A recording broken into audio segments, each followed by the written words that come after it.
د ضلع انتظامی مردان اور صوبائی حکومت لخوا په کرونا اور پولیو مهم کې د سرکاري محکمو اور غیر سرکاري تنظیمونو لخوا ضلع انتظامی سره مرستې او بهتر کردار ادا کولو په لړ کې د ایډیشنل ډیپټي کمشنر سید شازیب په مشرۍ کې د ستاینې یوه غونډه تابع کړې شوې وه چې پکې د ضلع انتظامی افسرانو په شمول نورو محکمو افسرانو، پښتونخوا ریډیو مردان سټیشن منیجر، صحافیانو او سماجی کارکنانو په ګڼ شمېر کې ګډون وکړو.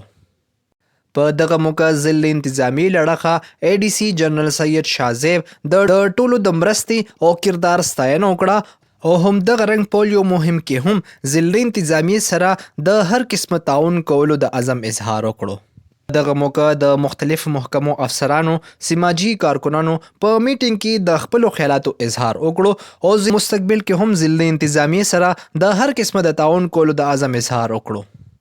پښتونخوا ریډیو سټیشن منیجر ساجد محمود هم په کرونا اور پولیو مهم کې د ولس د آګاهۍ او معاشري کې د بهترۍ لپاره پښتونخوا ریډیو د کاوشونو په حوالې سره بریفینګ ورکړو. په دغه موقع پښتونخوا ریډیو سره اي ډي سي جنرال سید شازیب د خپلو خیالاتو اظهار وکړو او ویل: السلام علیکم جی، زه D C جنرال سید شازیب. پولیو پاکستان کې سټیل ون اف د ټو کنټریز چې کوم ځای کې پولیو اوس هم شته، نو دې کې ډېرې ضروري ده چې صرف حکومت سره زموږ چې کوم څومره ارګنایزیشنز دي هغه موږ سره سپورټ جاري ساتي.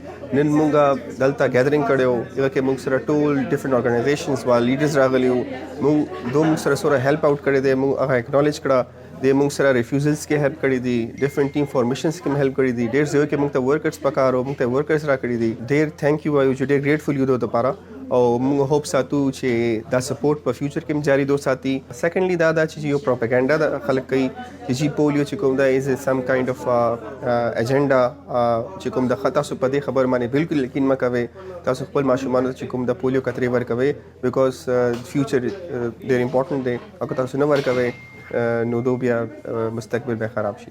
همدغه رنګ سماجی کارکنانو هم د خپلو خیالاتو اظهار وکړو او پښتونخوا ریډیو سره خپلو خبرو کې ویل: جی زما نوم نصرت آره دی او زه د مردان اوسیدونکی یم، سوشل ورکر او هیومن رایټ اکټیویسټ یم. دا چې کوم نن دلته غونډه وشو، دا یو اپریسیشن سرټیفیکیټ چې ورکړم، دا د زموږ د سماجي تنظیمونو یو لکه زړه اوچت شو. هیلث یو داسې دی چې دې سره انسان د ژوند دی.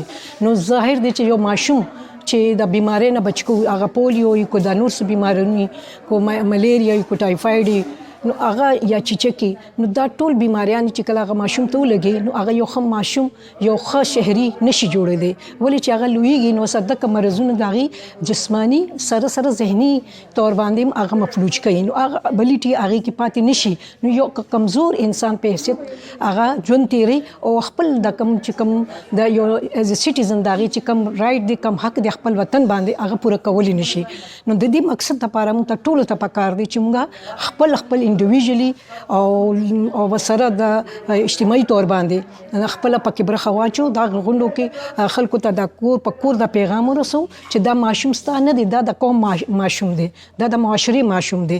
نو دې دپاره د دې به چې ژوند ښه طریقې سره پکار چې تیری، نو د دې د هر قسمه د مرض نه پاک ساتي او چې کوم ویکسینیشن هر قسمه چې کم کیږي نو د هغې کې خپل بچي له لازمي هغه فیسیلیټیټ کوي. السلام علیکم، زما نوم مهنور شکیل دی اور مردان سره زه تعلق ساتم. د نه علاوه د یوت ولنټیر ټاسک فورس کوارډینیټر یم. زه څنګه چې نن دلته دا سرمني وشوه او موږ ته اپریسیشن سرټیفیکیټس موږ ته ملو شو، نو د دې د شاته زه لږ بیک ګراوند ووایم چې موږ په پولیو باندې او بلکې کووډ کې موږ چې څومره یوتو هغې کې ډېر زیات کار کړی و. د پولیو حوالې سره سیمینارز ارینج کړیو کمیونټیز کې، داسې یونیورسټیز کې، کالجز کې، په هغې باندې موږ اویرنس ورکړو چې خپل ماشومانو ته تاسو پولیو کترې ورکړئ. نه وروستو د بهتر خدمات په لړ کې سرکاري افسرانو او سماجي کارکنانو ته ضلع انتظامي لړخه تعریفي اسناد هم ورکړی شو د هغوی حوصله افزایي کولو. پښتونخوا ریډیو مردان خپل اوریدونکو د آګاهۍ لپاره مؤثر اقدامات کړي دي او دغه رنګ مستقبل کې به هم د پښتونخوا ریډیو دغه کاوشونه جاري وي. سید افاق حسین، پښتونخوا ریډیو مردان.